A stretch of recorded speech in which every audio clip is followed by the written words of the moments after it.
మిషనరీలు అలా రేగారు. శత్రువు ఎగబడి కోతలు పెట్టే కొద్దీ వాటికి తిరిగి రిటర్న్ గిఫ్ట్లు ఇచ్చారు. దేవునికి మహిమ కలుగును గాక. అంతేగాని పిరిగి పందల్లాగా దద్దమ్మల్లాగా నీరు గారిపోయి దిగజారిపోయి కేకలు వేస్తున్న వాళ్ళకి తోకలు చూపించి పరారవల. ఏమనుకోవద్దు ఇలా మాట్లాడుతున్నానని. ఏమో నాకెందుకు దేవుడు ప్రేరేపించాడు మాట్లాడుతున్నా. ఆ తర్వాత దేవునికే స్తోత్రం.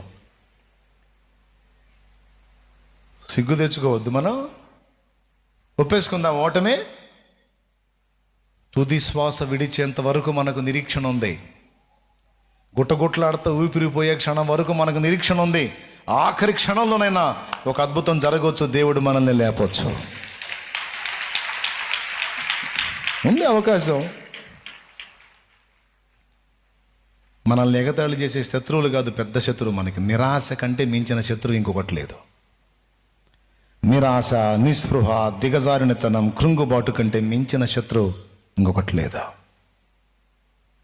శ్రమ దినమున నీవు కృంగిన ఎడల చేతగాని వాడవగుద్దు అన్నది లేఖనం.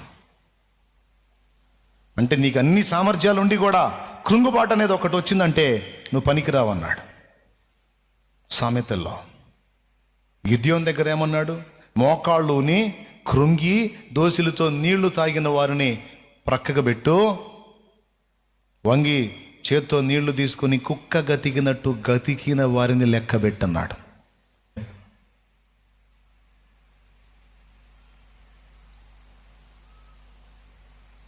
అంత మాత్రానికి ఊరికేనే వీక్ అయిపోతే ఎట్లా?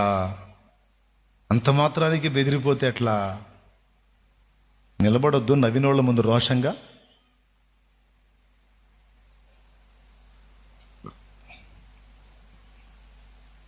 యోసేపు కళలు ఏమవుతాయో చూద్దాం. ఆ కళలు కావాలని యోసేపు కళల్ని ఓడిద్దామని చూశారు.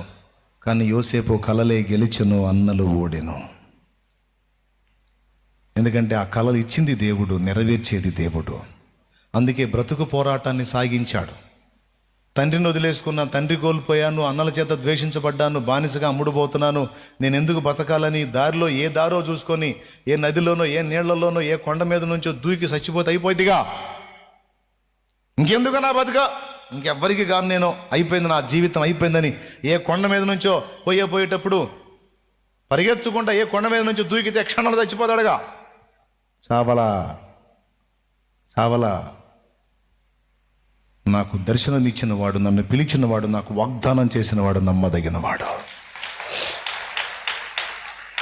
నాకు అన్ని పరిస్థితులు మారిపోయి ఉండొచ్చు, అంత రివర్స్ అయి ఉండొచ్చు, నేను దిగజారిపోయి ఉండొచ్చు, నా పరిస్థితులన్నీ నా దర్శనాలకు భిన్నంగా తలకిందులే అయి ఉండొచ్చు.